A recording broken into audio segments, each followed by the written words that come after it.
right into the warm-up. The first thing you're gonna need to do is be against the wall. Core is engaged, arms are in a Y shape over your head.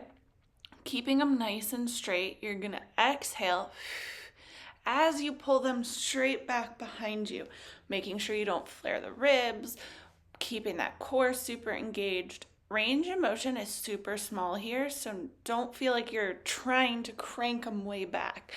And then you want to think about the points of the shoulder blades coming towards the back pockets. Okay, again, nothing should be moving but the shoulder blades, so keep those ribs down. Now we're gonna go into a scap push-up. So I'm doing this from a plank position on an elevated surface. I'm gonna also show you knees down, just getting some extra core out of it. But basically you are thinking about lowering your chest as your shoulder blades come together. And then you're pushing away from the surface as the shoulder blades come and wrap around the side of your rib cage. So you're really trying to just pinch the shoulder blades and then let them come around. Okay, so from your knees, still in that plank position in my trunk, that stack. Okay, I'm not leading the movement with my head. I'm truly trying to pinch my shoulder blades together as I push away and let the shoulder blades come around the rib cage on the side. Okay, exhale as you push, inhale as you lower. And then we're gonna go with some halos. So I have a kettlebell. You can also use a dumbbell. You are keeping the head of the kettlebell or the dumbbell at eye level. You're spinning it around your head in that eye level. So even when it's in the back of your head, it's still at eye level. Making sure, again, you're keeping the ribs down, core is connected. The only thing that should be moving is the shoulders and the arms to make this happen. No swinging of the head. Like I said, no rib flare, so you're in that slight athletic position. Okay, so you're going all one direction and then switching. You can alternate. I just find it's way easier with these to remember which way you're going if you do them all at once. Again, keeping that rib cage down, head still, core tight, just keeping that orbit going around eye level. Repeat this warm up 1 or 2 more times. Okay, then we're going into our main set.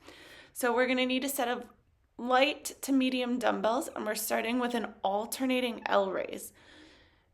Athletic stance, core engaged, one arm comes forward as the other arm goes laterally, and then you'll switch. The arm that went lateral will come forward, the forward arm will go lateral. So if you have right forward, then you'll go right lateral.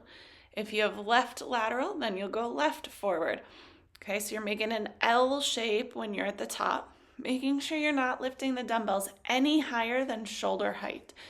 If you can do that real easily, your weights are way too light.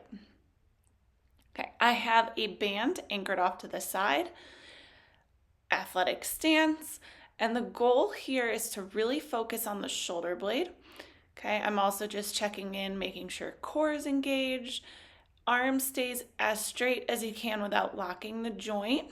And you're thinking about the whole side of the shoulder blade being pulled towards the spine as one unit.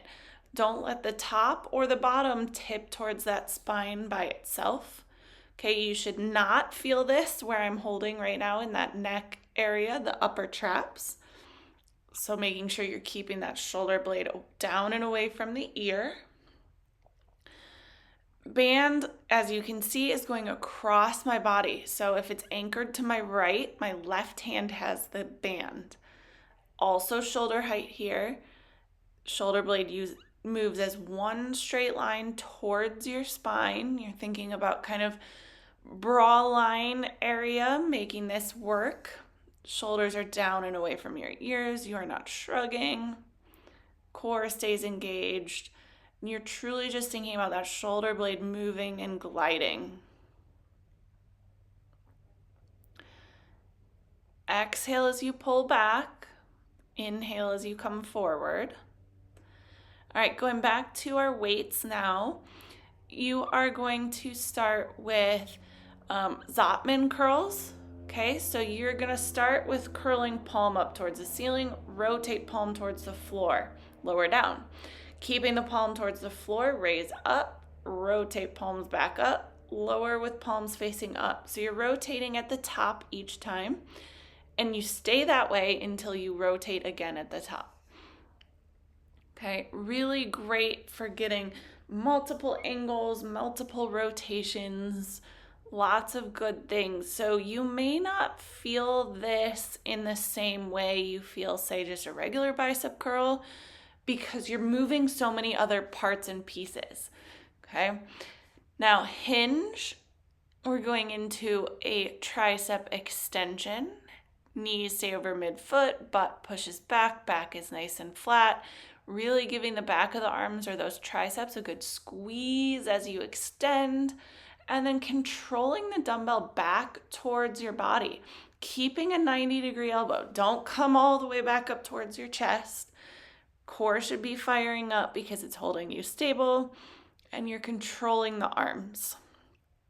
Okay, our last move here is going to be a narrow hammer curl to a narrow press.